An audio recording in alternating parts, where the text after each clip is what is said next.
নমস্কার, জি 24 ঘন্টায় আপনাদের স্বাগত। আপনারা জানেন সন্ধ্যে 7টা মানেই ক্রস ফায়ার নিয়ে একদম যে জায়গায় ভোটের উত্তাপ এই মুহূর্তে সরগরম যে জায়গা, সেখান থেকে সরাসরি আমি আপনাদের ড্রয়িং রুমে এই উত্তাপটা পৌঁছে দিই। আর আজকে আমরা চলে এসেছি জলপাইগুড়িতে।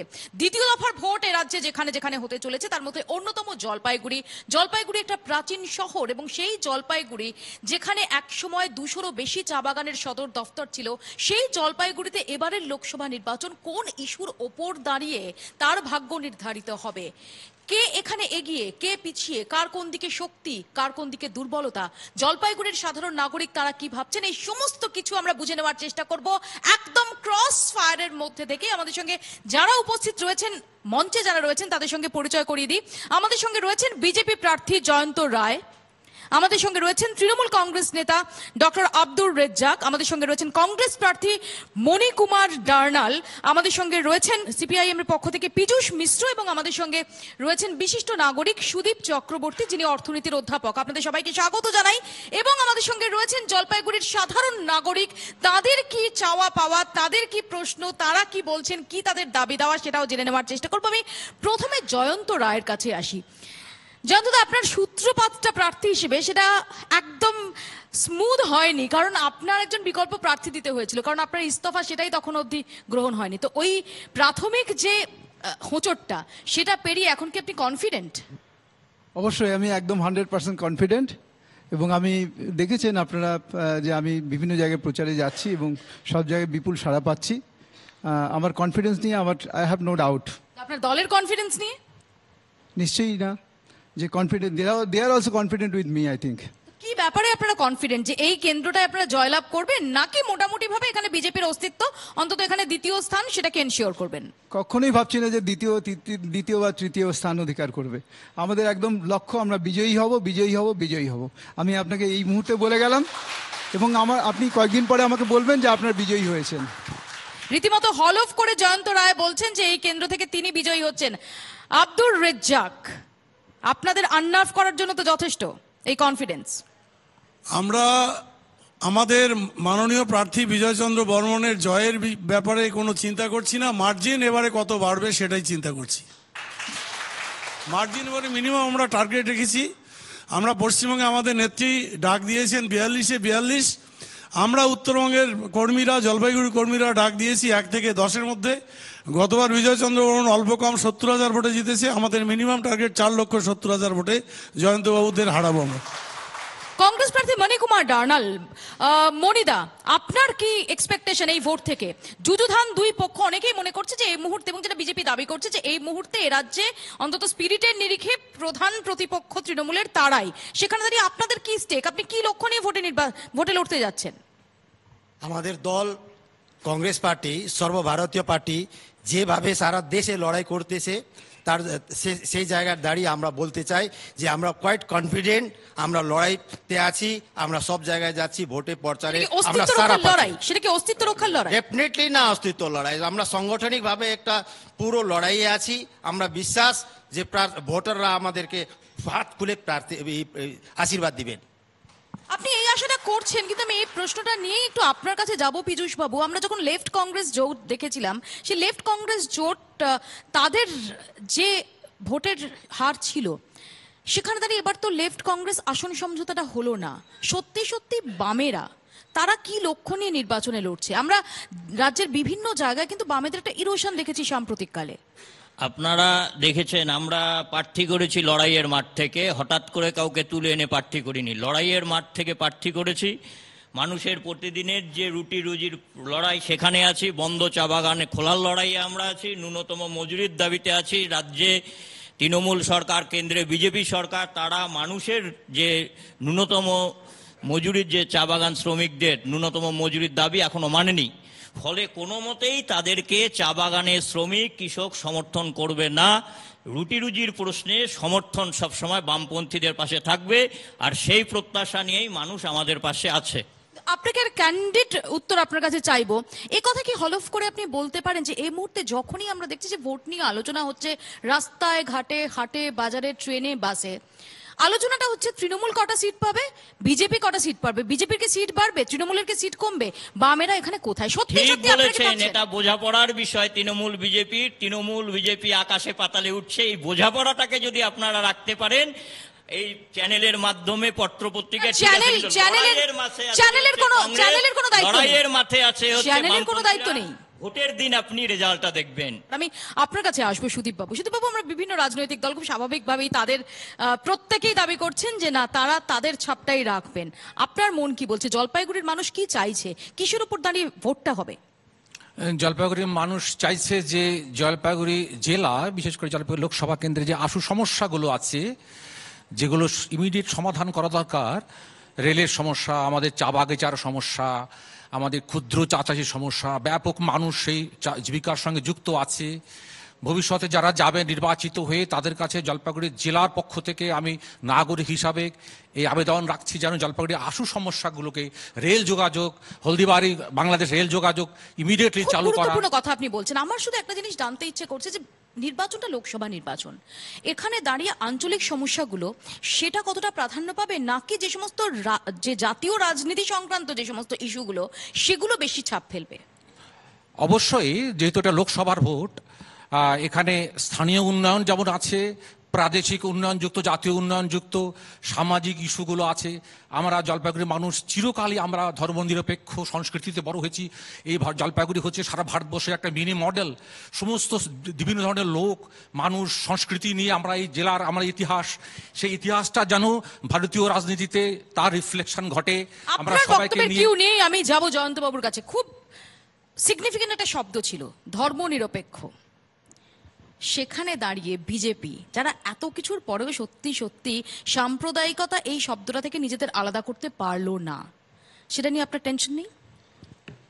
একদম টেনশন নেই। কারণ হচ্ছে আপনি আপনি আপনি দেখবেন যে আমাদের বড় বড় অনেক নেতা আছে যারা এখন ইন্ডিয়ার মধ্যে যারা নামকরা নেতা আছেন, অনেকেই তাদের মধ্যে মুসলিম আছেন, এটা আপনারা সবাই ভালো জানেন।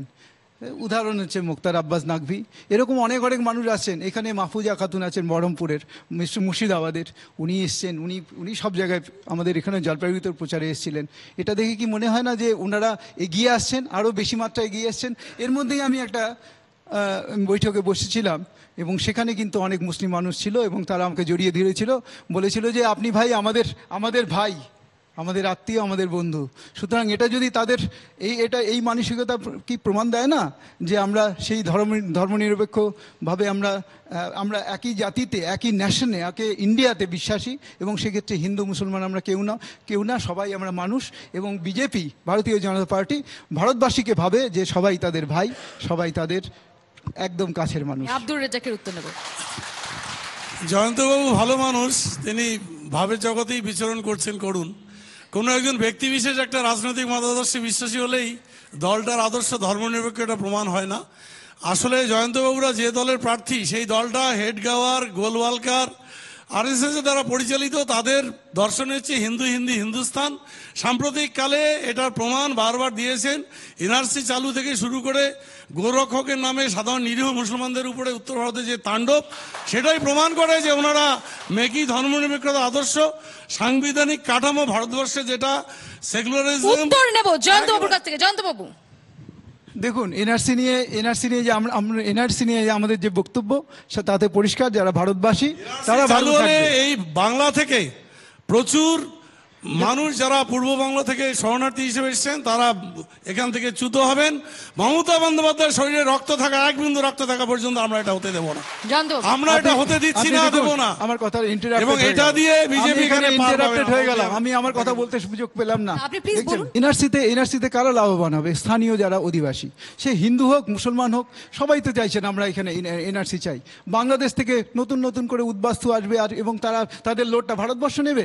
40 লক্ষ ভোটারে বৈধ ভোটারের নাম বাদ গেছে। আমরা রক্ত দিয়ে এনআরসি রুখবো এখানে। 2 লাখ ভোটারের নাম তো আপনারা নিজেরাই পীযূষ পাবেন। বাবু কিছু বলতে চাইছেন? 2 লাখ এই ভোটারের নাম 40 আপনারা দিতেই লক্ষকে পারেন ওয়েস্ট বেঙ্গল ফেরানোর থেকে। দায়িত্ব ছিল তৃণমূল, কংগ্রেসও নেয়নি, বিজেপি নেয়নি। আমরা সুপ্রিম আমরা কোর্টে গিয়েছি, কেস আমাদের করেছি, সংসদীয় দল শিলচরে গিয়ে গলা ধাক্কা সুপ্রিম দিয়েছে কোর্টে আসামের বিজেপি কেস সরকার। করেছি, আইনি আমরা যে কোনো আশ্রয় মূল্যে নিয়েছি। NRC রুখছি, রুখবো আইনি এখানে। আশ্রয় নিয়ে বিজেপি এখানে হালে পানি পাবে না আমরা এই ইস্যুতে। এখন বিজেপি বলছে না। যেটুকু সম্ভাবনা ছিল আমরা- নষ্ট করে দিয়েছে অমিত শাহ। আমরা আইনি আশ্রয় নিয়ে এই লোকগুলোকে কি করে আসামে রাখা যায় সেই ব্যবস্থা করেছি। মণিকুমার দাস। এটাই বড় কথা। সেকুলার নিয়ে যে কথা বিজেপি রাখছে সে কমপ্লিটলি ভারতবাসীর কাছে একটা দোয়াশা, এটা মিথ্যা কথা, মিথ্যাচার। এরা যখন যখন ভারতবর্ষে পাওয়ারে আসে, পাওয়ারে আসার জন্য ধর্মের কার্ড খেলে, এটা নতুন কোনো বিষয় না। আমরা এটা তীব্র প্রতিবাদ করছি। এটার পরে ভারতবর্ষে যে মানে অল একটা সেকুলার ফেব্রিক ছিল ওনারা এসে নষ্ট করেছেন। এই মানুষ কি খাবে, কি পড়বে, কোথায় যাবে, মন্দির যাবে না মসজিদ যাবে, কি ভারতবর্ষের প্রধানমন্ত্রী ঠিক করবেন? এটা কি আমাদের সংবিধানে এটা লেখা আছে? কে ঠিক করবে? এই জন্যই বলি এটা পশ্চিমবঙ্গে শেষ অন্য করেছে। কোথাও ভোট না দিয়ে ভোট তৃণমূল এটা কংগ্রেসকে দিতে এটা হবে। এটা বাকিরা লড়াই করতে পারবে না, বিজেপিকে রুখবে একমাত্র ভারতবর্ষের তৃণমূল যে কংগ্রেস। ঐক্যতা আছে, বিজেপিকে একমাত্র তৃণমূল সেটাকে কংগ্রেস জয়ন্ত করবে। বাবু। তার বিরুদ্ধে মনিরাকে বলেন, কংগ্রেসের লড়াই মনিরা, আপনি ছিল, আমাদের লড়াই সঙ্গে চলে আছে। আসুন। মনে রাখবেন এনআরসি চালু পশ্চিমবাংলায় ইনিশিয়েশন বিজেপিকে করেছিল আমরাই রুখবো, তৃণমূল NRC কংগ্রেস। ইনিশিয়েশন আরে হয়েছিল এখানে কংগ্রেসের আমলে। রীতিমতো কংগ্রেস NRC প্রার্থীকে এখানে NRC দাঁড়িয়ে ওপেন initiation- প্রস্তাব দিচ্ছেন আব্দুর রেজ্জাক যে আপনি আমাদের দিকে চলে আসুন। আমরা Interesting. টিএমসি কেও দেখেছি, আমরা একসঙ্গে টিএমসি লড়াই কেও করেছি, দেখেছি, মৌপিয়া, মনিদা, ভোটের একসঙ্গে ভোট ছিলাম। টিএমসি কেও আমরা আমরা দেখেছি। চাই ভোটের বাংলায়- রাজনীতিতে বাংলায় টিএমসি এত নিচে চলে গেছে। ভোটের বিজেপি যেমন কার্ড খেলছে হিন্দুইজমের, ওই আসবো। রকমই টিএমসি দর্শকদের কাছে আমি আসবো পরে। পারপাস সার্ভ করার জন্য আসবো। ইলেক্টেড যে পঞ্চায়েত মেম্বার গুলো ছিল, ইলেক্টেড পঞ্চায়েত সমিতি, আমরা জেলা সবাই মিলে পরিষদ, বিজেপির বিরুদ্ধে লড়ি। আমি আসবো, please। গণতন্ত্র আরে, বিজেপি কি বলছে? যারা NRC জিতে আসবো। আছে তাদেরকেও ওরা টিএমসি করে মণিকুমার বাবু আসবো, মণিকুমার বিজেপিকে বাবু লোকে আসবো। সবাই আসছে, মমতা ব্যানার্জির উন্নয়ন দেখে সবাই আসছে। তৃণমূলের নেই। বিজেপি যখন ধর্মের নামে মিছিল করে, তৃণমূলও খোলকত্তাল নিয়ে রাস্তায় নামে, একই শরিক দুজনে। ফলে বিজেপিকে তৃণমূল রুখতে পারবে না। তৃণমূলের ধর্মনিরপেক্ষ কাঠামো হারিয়ে গেছে। অটল বিহারী এই বাজপেয়ীর হাত কাঠামো ধরে রক্ষা করতে পারলে অটল বিহারী বামপন্থীরাই বাজপেয়ীর হাত পারবে, ধরে- এটাই বড় কথা। মনে রাখবেন, তৃণমূল মনে রাখবেন, শহীদ NRC মিনারে এই CPM মনে রাখবেন লড়াই এনআরসি করেছে। এনআরসি এখন সুপ্রিম কোর্টের তত্ত্বাবধানে হচ্ছে। মনে রাখবেন ইউনিভার্সিটি সিপিএম এর জন্য আজকে বিজেপির বারবারন্ত, সিপিএম এর জন্য আজকে আজকে- বিজেপি আমি এখানে একটা প্রসঙ্গে আসি, আজকে প্লিজ। দেশের মনিদা, সামনে- মনিদা আসবো, সিপিএম প্লিজ। জন্যই আজকে আমার বিজেপির আব্দুর বারবারন্ত। রেজ্জাকের কাছে একটা প্রশ্ন আসবো, সিপিএম প্লিজ। নিজের ভোট ধরে রাখতে পারছে না। সিপিএম গোটা ভোটটা শিফট করে 98 দিয়েছে সাল থেকে বিজেপি। তৃণমূলের ঘর, বিজেপি তৃণমূল একসাথে ঘর করেছে। ওই ঘরে যাচ্ছে, আপনারা ঘর রাজীব যাচ্ছে না। গান্ধীকে হারানোর জন্য শহীদ তার মিনারে জন্যই সভা দেখছেন করেছিলেন। তৃণমূল কিভাবে তৃণমূলের ঘর থেকে সরাসরি আজকে বাম হয়ে গেছে মুখ্যমন্ত্রীর রাম। যায়। মনে রাখবেন এনআরসি কিভাবে এনআরসি এখন বিজেপির সুপ্রিম ঘরে কোর্টের যায়? তত্ত্বাবধানে আমি- হচ্ছে। আমি এর প্রসঙ্গে মনে একটু- রাখবেন আমি এর প্রসঙ্গে এনআরসি এখন please, সুপ্রিম please, কোর্টের তত্ত্বাবধানে আসবো, চলছে। পীযূষ বাবু আসবো, যে মানুষগুলোর জয়ন্ত কথা বাবু বলছে আসবো, আসবো, প্লিজ, প্লিজ। আমি আপনার কথার পরিপ্রেক্ষিতেই আপনাকে প্রশ্ন করব, কারণ আপনি একটু আগে মণিকুমার ডানালকে বললেন যে আমরা একসঙ্গে আন্দোলন করেছি, চলে আসুন। রাজনৈতিক মহলের একাংশ তারা মনে করছেন যে এই রাজ্যে বিজেপির যে কোট আনকোট রমরমা বাড়ছে বলে বিজেপি দাবি করছে, বা কিছু কিছু জায়গায় দেখা গেছে যে ভোট শতাংশের হিসেবেও বামেদের ভোট সেটা বিজেপির দিকে যাচ্ছে। অনেকে একটা প্রসঙ্গ তুলছেন যে যেভাবে তৃণমূল কংগ্রেসের ভাঙন বামেদের থেকে নিজেদের দিকে নিয়ে এসছেন, ওখানে একটা ভ্যাকুয়াম তৈরি হয়েছে এবং সেই শূন্য স্থান দিয়েই বিজেপি আসছে। আপনি কি এটা মানেন? আপনারা জানেন মিডিয়াতে বহু চর্চিত একটি শব্দ বামপন্থীদের রক্তক্ষরণ। সেই রক্তক্ষরণ ওরা আটকাতে পারেনি, এটা ওদের দুর্ভাগ্য। আর 1989 সালে সিপিএম কে জিজ্ঞেস করুন শহীদ মুকুল মিনারের বাবু ময়দানে- কার রক্ত? হ্যাঁ। অর্জুন কার রক্ত?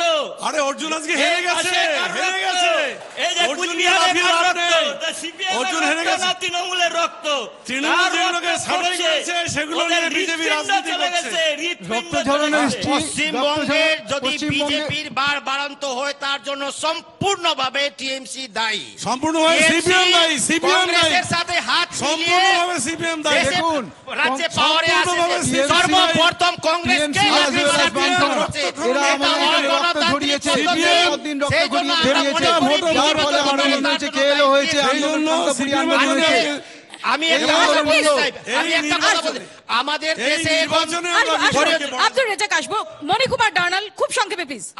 দেশে এখন প্রয়োজন বেকারত্ব কিভাবে ঠিক হবে, চিকিৎসার ব্যবস্থা আমাদের এই জেলাতে আর সারা দেশে কিভাবে দাঁড়াবে। আমি আপনার প্রশ্নের উত্তর দেব। এই Please, জায়গায় বেকারত্ব, আসবো, please। ধর্মের নামে কথা হচ্ছে, আসবো, please। জাতপাতের নামে জলপাইগুড়ি ডাইভার্ট করে দেওয়া আসবো।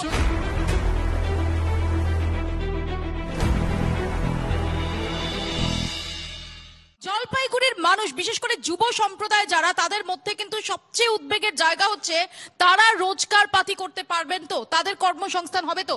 এখানে দাঁড়িয়ে 5 বছর আগে আপনাদের সরকার কেন্দ্রে ক্ষমতায় এসেছে, বেরোজগারি এই মুহূর্তে বিরোধীদের একটা বড় ইস্যু।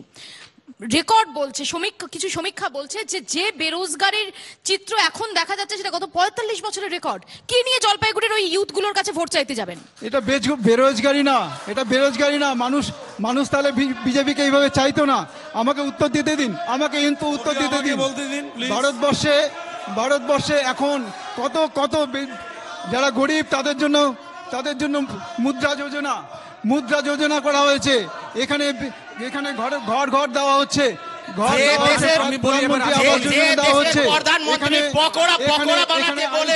ভারতের মতো প্রকল্প চালু করা হচ্ছে, এখানে আয়ুষ্মান ভারতের মতো প্রকল্প চালু করা হচ্ছে। তো এগুলো কাদের জন্য? আমি আসবো, আব্দুল রাজ্জাক রেসপন্ড করবেন। জলপাইগুড়ির উন্নয়ন, ম্যাডাম মৌপিয়া ম্যাডাম, আপনাকে বলি, আমরা সম্প্রতি জলপাইগুড়ি 150 বছর উদযাপন করেছি। 150 বছরে কংগ্রেস কিছু করেনি, জলপাইগুড়ি সিপিএম 34 বছরে করেনি। মমতা ব্যানার্জি 7 বছরে সার্কিট বেঞ্চ করেছে। আজকে এখানে বিশ্ব বাংলা ক্রীড়াঙ্গন করেছে, উত্তরবঙ্গে করেছে। প্রধানমন্ত্রীকে সেখানে উদ্বোধন করতে হলো। এবং যদি মুখ্যমন্ত্রী যদি সার্কিট বেঞ্চ করে থাকেন, মুখ্যমন্ত্রী যদি প্রধানমন্ত্রী আসার পরে কেন? জয়ন্ত বাবু আসবো, আমি সুদীপ বাবু আমার প্রশ্নটা শুনুন। জলপাইগুড়ির মানুষ তো মনে করেন যে শিলিগুড়ির সুযোগ সুবিধা তারা পান না, তারা বঞ্চিত। এই জলপাইগুড়ি শহরটা যে চেহারা হওয়ার কথা ছিল, যে সুযোগ সুবিধা থাকার কথা ছিল, সেটা তারা পান না। আপনিও বলছিলেন, কেন পায় না, দায় কার? এটা জলপাইগুড়ির যে ভৌগোলিক অবস্থান এবং শিলিগুড়ির যে ভৌগোলিক অবস্থানের ইম্পর্টেন্স আছে, এটা ইকোনমিক্যালি একটা ফ্যাক্ট। কিছু একটা এলাকার যে বিভিন্ন উন্নয়নগুলো হয় তার পেছনে বড় কারণ হচ্ছে সেখানকার লোকেশন, অবস্থান। এখন শিলিগুড়ির সঙ্গে যদি আমরা জলপাইগুড়ি কম্পেয়ার করি, এখন জলপাইগুড়ি শিলিগুড়ির যোগাযোগ ব্যবস্থা আগের থেকে অনেক বেটার হয়েছে। যে শহরটা পুরো চা বাগানের হেডকোয়ার্টার ছিল, সেই শহরটার এখন যে পরিস্থিতি, অনেকেই তো বলেন, জলপাইগুড়ি সাধারণ মানুষের সঙ্গে যখন কথা বলি তারা বলেছেন যে তাদের কাছে একটা বোধ, একটা ফিলিং বারবার আসছে যে আমরা বঞ্চিত। আমি বলছি, একটু শুনবেন। জলপাইগুড়ি শহরটা জন্ম হয়েছে চা বলয়ের শিল্পের হেড অফিসের ভরা ছিল আগে। বহু বছর থেকে চা শিল্প নষ্ট হয়ে যাওয়ার পরে এখান থেকে চা বাগানে যে অফিসগুলো সেগুলো চলে গেছে, বন্ধ হয়ে গেছে। এটা একটা সার্বিক প্রশ্ন। চা শিল্প উত্তরবঙ্গে একদম রুগ্ন হয়ে যাচ্ছিল বহু আগে থেকেই, এবং যার ফলে জলপাইগুড়িতে চা বলয়ের যে অফিসগুলো, চাকে কেন্দ্র করে যে বাণিজ্য, যে অর্থনীতি, সেটা মার খেয়েছে। কিন্তু এই কারণে চা শিল্পের উপরে আঘাত লেগেছে। 34 বছর আপনারা ক্ষমতায় ছিলেন, অশোক ভট্টাচার্যের মতো একজন হেভি সার্কিট বেঞ্চের কাঠামো আমরা করেছি। সার্কিট বেঞ্চের কাঠামো করার পরে সেই কাঠামোতে ঢুকেছে। সার্কিট বেঞ্চ আসলে কে করেছে? কারণ আমরা কিছুদিন আগে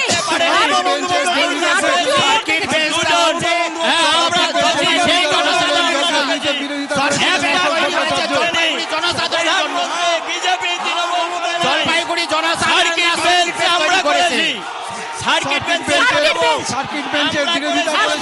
জলপাইগুড়ি জনসাধারণের ডিমান্ডে সার্কিট বেঞ্চ করেছিলেন আপনারা। জলপাইগুড়িতে সার্কিট বেঞ্চের বিরোধিতা করেছিলেন আপনারা। জলপাইগুড়িতে সার্কিট বেঞ্চের বিরোধিতা করেছিলেন ওনারা। কংগ্রেস তো বলছে যে আপনারা ক্ষীরটা খেয়ে নিয়েছেন সার্কিট বেঞ্চের। সার্কিট বেঞ্চ আচ্ছা, ক্রিম খাওয়ার ব্যাপার না। আমি বলবো তো, সবসময় এরকম করলে এখানে শোনা যাবে না। এক মিনিট, এটা ক্রিম খাওয়ার ব্যাপার না, এটা ক্রিম খাওয়ার ব্যাপার নয়। কিন্তু আপনি যেটা বলছেন বিজেপি ক্রিম খেয়ে গেছে, এটা কিন্তু না।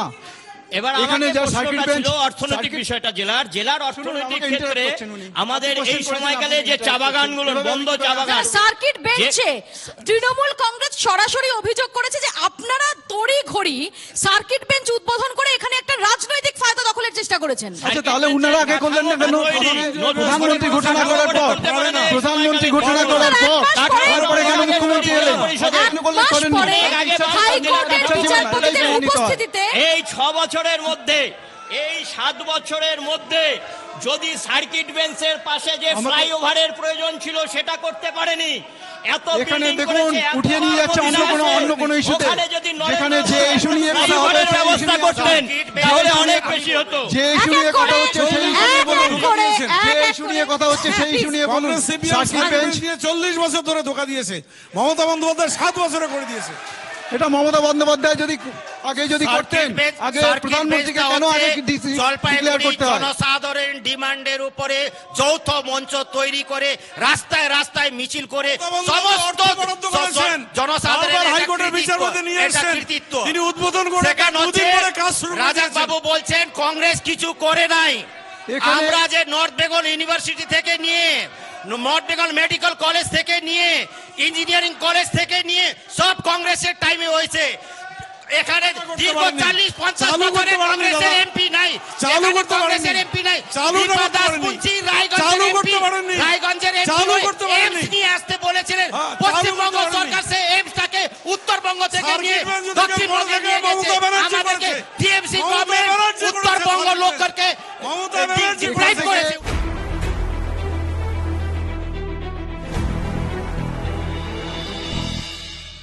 আমি দর্শকের কাছে যাব চা-বাগানের না, শ্রমিকদের একটা- দর্শকের কাছে যাব। দর্শকের চা-বাগানের সময় শ্রমিকদের ন্যূনতম দর্শকদের মজুরি মধ্যে প্রশ্নে। যারা রয়েছেন তাদের প্রশ্ন চা-বাগানের নেব প্লিজ। শ্রমিকদের- না প্লিজ পীযূষ বাবু, দর্শকদের জন্য বরাদ্দ সময়, প্লিজ তাদের প্রতি সুবিচার করতে হবে। আস্তে আস্তে ভাই ভাই ভাই আস্তে ভাই। নীলেশ্বর সান্যাল আমার সহকর্মী, তাকে আমি বলবো কয়েকটা প্রশ্ন, খুব সংক্ষেপে নির্দিষ্ট প্রশ্ন, নির্দিষ্টভাবে প্রশ্ন করবেন। শিল্প যেখানে রোজগার তৈরি হয়, উদাহরণ এই রাজ্যে, সারা ভারতবর্ষের খরার সাথে এই রাজ্যে এই আমার মন্ডলঘাট মোড়ে সিপাহীপাড়ার পরে একটা বিরাট জমি গাছ কেটে ঘেরাও দিয়ে রাখা হয়েছে। আসার পরে তৃণমূলে পরে ফুড প্রসেসিং ফ্যাক্টরি হবে বলে সেখানে হলো না কেন? দুই, একটাই প্রশ্ন দাদা প্লিজ, একটাই প্রশ্ন, আমাকে অন্যদের কাছে যেতে হবে। উত্তর নেব আব্দুর রেজ্জাক। একটা রাজ্য সরকার তার সীমিত ক্ষমতার মধ্য দিয়ে ইতিমধ্যে আপনারা দেখতে পেয়েছেন, তা আমার বন্ধু অমিত ভট্টাচার্য, এটা সময় লাগবে বন্ধু, তার প্রক্রিয়া চলছে, কাজকর্ম চলছে, নিশ্চয় কাজকর্ম চলছে, প্রক্রিয়া চলছে। আরে চিৎকার করলে দাবানো যায় না, তপন বাবু, চিৎকার করে দাবানো যায় না। ওনারা মমতা পারবেন বন্দ্যোপাধ্যায় না, ওনারা মমতা পারবেন বন্দ্যোপাধ্যায় না। 7 বছরে দেখিয়ে দিয়েছে পশ্চিমবঙ্গ থেকে টাটা চিৎকার গোষ্ঠী করবে চলে না। গেছে। 30 টাটা গোষ্ঠী বছরে- চলে যাওয়ার পরে 30 বছরে অনেক কিছু পশ্চিমবঙ্গে পরিকাঠামো করতে পারে, পশ্চিমবঙ্গ থেকে টাটা গোষ্ঠী দ্বিতীয় চলে প্রশ্ন গেছে। নেব। টাটা গোষ্ঠী চলে নীলেশ্বর, যাওয়ার পরে পশ্চিমবঙ্গে আসবো, দ্বিতীয় কোনো প্রশ্ন নেব। কোনো কোম্পানি আসতে নারাজ। ওয়েস্ট বেঙ্গল গভর্নমেন্টের কোনো শিল্প নীতি আসবো, নাই, কোনো আসবো। জমি নীতি নাই, তার জন্য শিল্প দ্বিতীয় এখানে প্রশ্ন, আসবে না। দ্বিতীয় প্রশ্ন। হ্যাঁ আজকে আসবো। হুগলির নদীর দুই পারের শিল্পগুলো রেজ্জাক বন্ধ ভাই, হবে কেন, আমি অমিত বাবুর কাছে প্লিজ, জানতে আসবো। চাই। দ্বিতীয় প্রশ্ন আমি বলুন প্লিজ, আপনারা সংক্ষেপে। দাঁড়ান দাঁড়ান দাঁড়ান, প্রশ্ন করুন। হ্যাঁ ভারতবর্ষের আস্তে, সাইলেন্স, প্রশ্নটা শুনতে হবে। 2014 সালে ভারতবর্ষের ভাইব্রেন্টের গুজরাটের মুখ্যমন্ত্রী, বর্তমান ভারতবর্ষের প্রধানমন্ত্রী, যে প্রতিশ্রুতিগুলো দিয়ে ভারতবর্ষের প্রধানমন্ত্রী হয়েছেন, তার মধ্যে বড় সমস্যা ছিল বেকারত্ব সমস্যা। বছরে 2 কোটি চাকরি দিবে, আর আজকের দিনে দাঁড়িয়ে বিএসএনএল এর 1 কোটি লোকের চাকরি হারাচ্ছে কেন? এটার উত্তর চাই। জয়ন্ত বাবু, হ্যাঁ, উত্তর উনি নেব, চাকরির- উত্তর নেব। আপনি বোধহয় ভুল জানেন। 2 কোটি বেকার সমস্যা মেটাবেন বলেছেন, এটা বলেননি যে চাকরি দেবেন। এখানে অনেক, 3 বছরে এখানে শুনুন, চাকরি চাকরি চাকরি সরকারি চাকরির কথা বলছি। শুনুন শুনুন শুনুন শুনুন বেরোজগারি মেটাবেন, বেরোজগারি মেটাবেন, বেরোজগারি মেটাবেন, বেরোজগারি মেটাবেন, বেরোজগারি 3 মেটাবেন। বছরে 75,000 সরকারি কর্মী কাজ হারিয়েছে কেন্দ্র দপ্তরে। 3 বছরে 75,000 সরকারি কর্মী কাজ হারিয়েছে, এটা জানেন। তারপরে মুদ্রা লোন কিসের জন্য? 2014 মুদ্রা লোন কিসের জন্য? মুদ্রা লোন কিসের জন্য? 2.1 মুদ্রা লোনে কতজন লোক পেয়েছেন? মুদ্রা লোনে কথা ভুলে যাচ্ছেন কেন? আচ্ছা, উত্তর নিয়ে নিন, please, তাহলে please উত্তর নিন। বিজেপি গভর্নমেন্ট আসার পরে বেকারত্বের হার 2.1 থেকে 7.1 হয়েছে। Third এটা question আমাদের নেব। তত্ত্ব না, এটা বিজেপি নীলেশ্বর, আমি তৃতীয় দর্শকের কাছে যাব। 15 লক্ষ টাকা তো আমার ঢোকেনি, ওনার কি ঢুকেছে? আস্তে আস্তে আস্তে উনি 15 লক্ষ টাকার কথা আস্তে বলেননি। আস্তে আস্তে আস্তে 15 আস্তে লক্ষ ওইভাবে বলেননি। জয়ন্ত বাবু, উনি জয়ন্ত বলেছিলেন বাবু, যে- এই প্রসঙ্গে যাচ্ছি না, আমি যার কাছে মাইক দেবো তার প্রশ্নটাই নেব। আমার প্রশ্ন, 2009 সালে তৃণমূল কংগ্রেসের সমর্থনে কেন্দ্রে ইউপিএ সরকার ছিল, তখন কেন হাইকোর্টের সার্কিট বেঞ্চের বিজ্ঞপ্তি জারি হয় নাই, রাষ্ট্রপতির অনুমোদন হয় নাই? ধন্যবাদ, আপনাদের উত্তর নেব। বিরোধিতার জন্য, আপনাদের বিরোধিতার জন্য। উত্তর একটাই, আপনাদের বিরোধিতার জন্য। আপনারা পারলেনও না, চতুর্থ প্রশ্ন নীলেশ্বর। জলপাইগুড়ির কোনো উন্নতি হোক। আচ্ছা প্রশ্ন নি আপনাদের লিডাররা জলপাইগুড়ি চেনে না, বাংলাও চেনে না। আস্তে আস্তে আস্তে আস্তে আস্তে প্রশ্ন নি দাদা। গোটা পৃথিবীর যে ইস্যু, সব থেকে বড় ইস্যু এখন পরিবেশ, আর আমাদের এই সংসদীয় এলাকার সব থেকে বড় গর্ব সম্পদ পরিবেশ এবং বন্যপ্রাণ।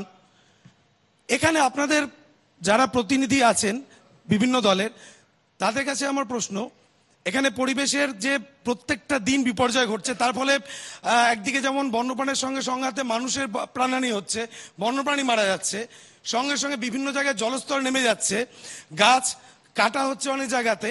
পরিবেশ কনজারভেশন এই নিয়ে আপনাদের সবারই কি চিন্তা আছে? সবার উত্তর আমি নিতে পারবো না, কিন্তু খুব ভাইটাল প্রশ্ন, খুবই খুবই গুরুত্বপূর্ণ প্রশ্ন, যেগুলো সত্যি সত্যি একটা পলিটিক্যাল ডিসকোর্সে আসা উচিত বৃহত্তর প্রেক্ষাপটে। আমি এটা নিয়ে প্রথমে আব্দুর রেজ্জাকের কাছে যাব এবং তারপর আমি জয়ন্ত বাবুর কাছে যাব খুব সংক্ষেপে।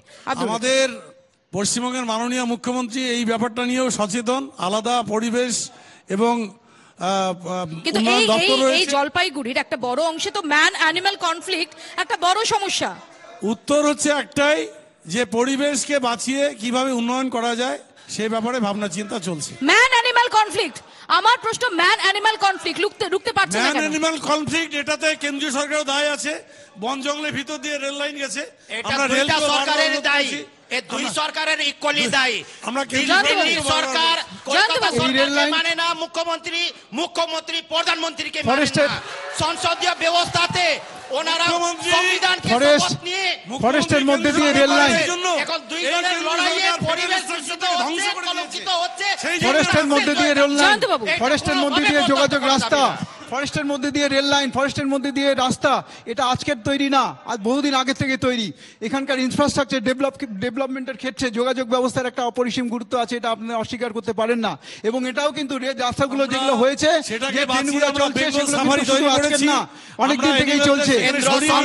রাজ্য সরকার উন্নতি করবো বলেছিলেন।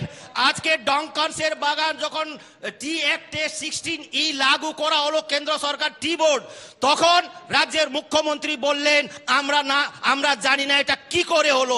ওনারা গিয়ে হাইকোর্টে ডঙ্কান্সের ফেভারে দাঁড়ালেন। আজকে সেই 16E হওয়াটা আবার জিপি গোয়েঙ্কার হাতে চলে গেছে। এখন এই লড়াইটা দিল্লি ভার্সেস কলকাতা লড়াইতে, রাজনীতিক লড়াইতে ডেভেলপমেন্টটা সম্পূর্ণভাবে থপকে রয়েছে। তার একটা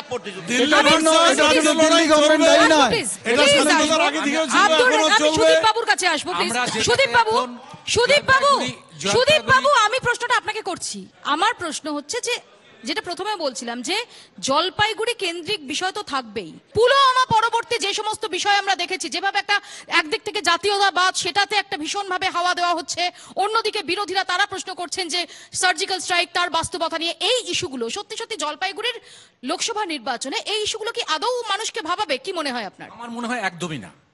কারণ এগুলো একটা মানুষকে যে তার আসল সমস্যাগুলো আছে, রুজির সমস্যা, বাসস্থানের সমস্যা, চাকরি বাকরির সমস্যা, এটাকে সে ভোট দেবে এমন দলকে যে স্যার এই ধরনের একটা জাতীয়তাবাদ উস্কে দিয়ে, একটা সেন্টিমেন্ট, আবেগকে উস্কে দিয়ে কোনো একজনের এটাকে দোষটাকে ঢাকা দেওয়ার প্রবণতা কিন্তু আমাদের খুব চিন্তার কারণ।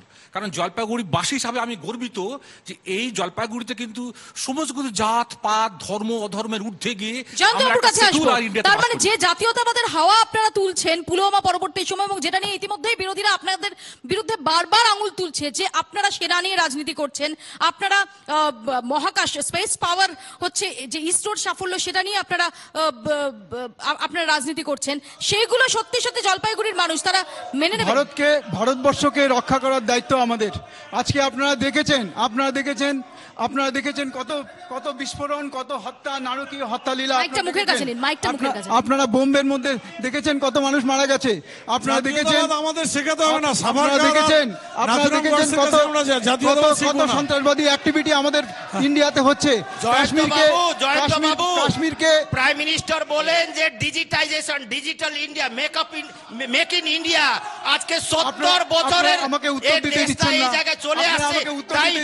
তাই বলে যেটা বলবো সেটা আপনাকে তারই মতো উত্তর দিতে হবে, আপনাকে আরো বলিষ্ঠভাবে উত্তর দিতে হবে। আজকে 70 বছরের ইন ইন্ডিয়া কে 70 করেছে? বছর কংগ্রেস সবকিছু করেছো বলে আজকে প্রধানমন্ত্রী ডিজিটাল ইন্ডিয়া স্বপ্ন দেখছেন। ডিজিটাল ইন্ডিয়া তাহলে সম্ভব হতো না। ডিজিটাল ইন্ডিয়া স্বপ্ন দেখিয়েছেন আপনারা। আপনারা ডিজিটাল ইন্ডিয়া কথা বলেন, মানুষের আপনারা কেন ডিজিটাইজেশন তখন করেননি? তখন কেন ব্যাংকে ডিজিটাল সিস্টেম কেন করেননি? ব্যাংকের অ্যাকাউন্ট কেন করেননি? ব্যাংকে জাতীয়তাবাদের ঢেউ কি জলপাইগুড়িতে বিজেপি তাদের পালে লাগাতে পারবে? জাতীয়তাবাদের ইস্যুটা লাগবে। জাতীয়তাবাদ মানে হচ্ছে কৃষক ফসলের দাম পাক, এটা স্লোগান ছিল আমাদের। জয় কিষাণ, এখন বিজেপি স্লোগান শেখাতে হচ্ছে হবে না। মর কিষাণ মর জলপাইগুড়ি জওয়ান। শহর থেকে এটা বিজেপির স্লোগান হবে না। না, দেশ- মর কিষাণ মর দেশ- জওয়ান এটা না। কৃষককে ফসলের দাম দাও, জওয়ানকে রক্ষা করো। 42 জন জওয়ানকে মারা হলো। মর জওয়ান মর কিষাণ, এটা বিজেপির এটা স্লোগান। সবাই মোদিকে সবাই প্রধানমন্ত্রী জানে, করে বাইরে। সবাই কে জানে। মারলো? জওয়ানকে কে মারলো? সব লোককে জওয়ানকে কে মারলো? ডিজিটালে। না, আপনার আবার জওয়ানকে কে কংগ্রেস মারলো? আমলে কেন? কংগ্রেস আমলে মারা জওয়ানকে যায়নি? কে মারলো? আপনি বললেন জওয়ানকে মারলো উগ্রপন্থীদের। মোদির যে হাওয়া লাগিয়েছিল পালে, মোদি প্রধানমন্ত্রী হিসেবে ভারতবর্ষকে রক্ষা করতে পারলো না। তার কাছে জানা ছিল জওয়ানরা আক্রান্ত হতে পারে, জানা সত্ত্বেও সে তখন শুটিংয়ে ব্যস্ত ছিল। শুটিংয়ে ব্যস্ত থেকে ইন্টেলেকচুয়াল ডিপার্টমেন্টে ফেল করে দিয়ে ঘটনাটা ঘটিয়েছে। এটা দেশের বাচ্চা। আমাদের এত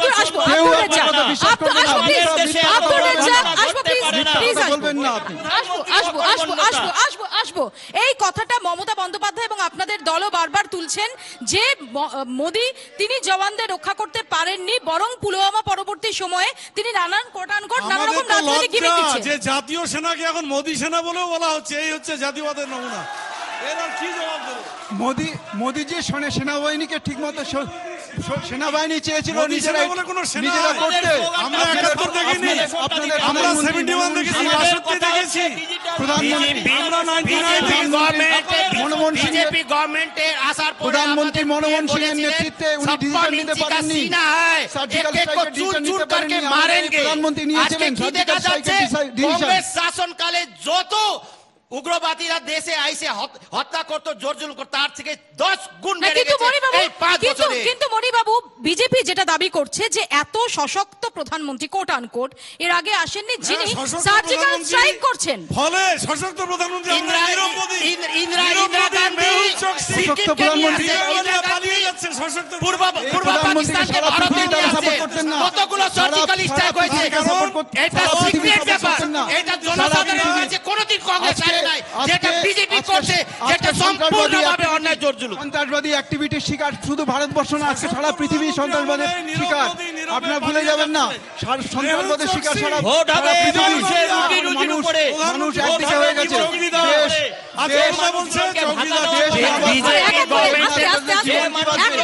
ভাতা দেওয়ার কথা ছিল, ভাতা দেওয়ার সেটা বন্ধ। আমরা বলছি প্রত্যেকটা মানুষকে ন্যূনতম 6,000 ভাতা দিতে হবে। মানুষ কি করে বাঁচবে? আন্দোলন হয়েছে। দেশ না বাঁচলে 18,000 টাকা আপনারা চীনকে দিয়ে দিতে চান। আপনার কথা চীনের ভারত আজকে দেশের টাকা মেরে বাইরে যাচ্ছে, আর বেকার যুবকরা টাকা পাচ্ছে না, ন্যূনতম ভাতা পাচ্ছে না। এটা হবে না। ডিজিটাল রেশন কার্ড চলবে না। আয়কর দেয় না এমন সব মানুষকে রেশন দিতে হবে।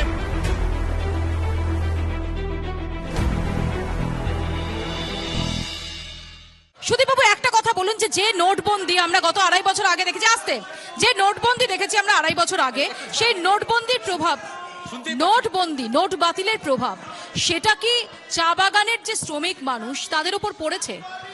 অবশ্যই। কারণ জলপাইগুড়িতে আমার সামনে প্রশ্ন করলেন মৌপিয়াতে, খুবই ভালো লাগলো যে নোটবন্দি যেটা হয়েছে, সেই নোটবন্দির ফলে আমাদের জলপাইগুড়ি জেলাতে যে চা বাগান অধ্যুষিত জায়গা, যেখানে চা বাগান যেমন আছে, পাশাপাশি স্মল টি গ্রোয়ার্স, ক্ষুদ্র চা চাষিরা আছে, যেখানে ডেলি ওয়েজদের পেমেন্ট করতে হয়, টাকা দিতে হয়। যখন নোটবন্দি হয়ে গেল, আমি নিজে চোখে দেখেছি বহু জায়গাতে কিন্তু চা গানবার কাজ বন্ধ হয়ে গেল। অনেক মানুষ কর্মহীন হয়ে পড়ল। আপনি জানেন না, কর্মহীন হয়ে পড়েছে। নোটবন্দির কারণে কর্মহীনতা বেড়েছে।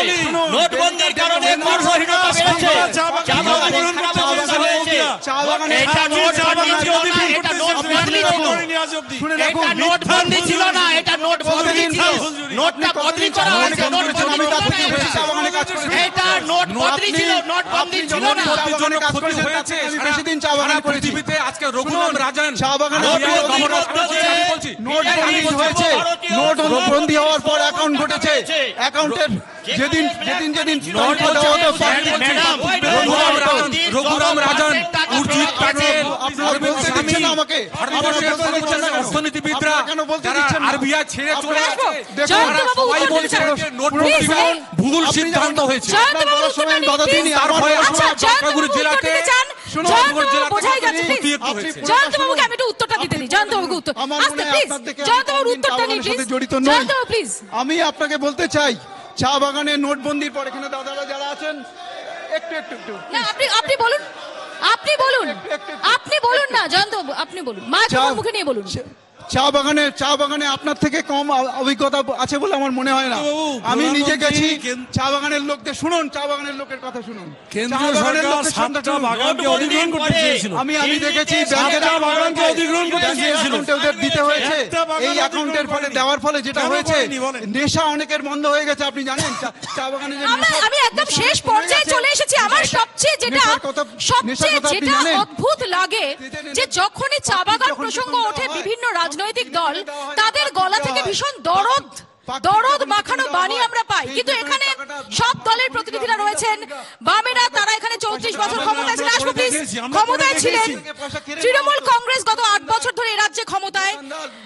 মোদী, নির্মলা সীতারামন 2014 নির্বাচনের আগে এসে চা বাগানের জন্য দরদি কথা বলে গিয়েছিলেন। কংগ্রেস রাজ্যে এবং কেন্দ্রে দীর্ঘদিন ক্ষমতায় ছিল, কিন্তু এখনো চা বাগান সমস্যা নিয়ে কথাটা আমাদের বলতে হয়। এবং যখন চায়ের কাপে চুমুক দিই, তখন আমরা নিশ্চিন্ত থাকতে পারি না যে চা বাগানের মানুষ তাদের চিরস্থায়ী সমস্যার সমাধান সেটা কেন হচ্ছে না। নিঃসন্দেহে সমস্ত রাজনৈতিক দলকেই এটার ব্যাপারে সদিচ্ছা দেখাতে হবে, শুধুমাত্র রাজনীতি এবং শুধুমাত্র ভোটমুখী রেটরিক বাদ দিয়ে। আর এর পাশাপাশি অন্য সমস্ত ইস্যু, সেগুলো জলপাইগুড়ির লোকসভা নির্বাচনে কতটা প্রভাব ফেলে, কে শেষ হাসি হাসে এই জলপাইগুড়ি কেন্দ্র থেকে, সেটা 23শে মে তার উত্তর পাওয়া যাবে। আপাতত এখানেই শেষ করছি ক্রস ফায়ার। দেখতে থাকুন জি 24 ঘন্টা।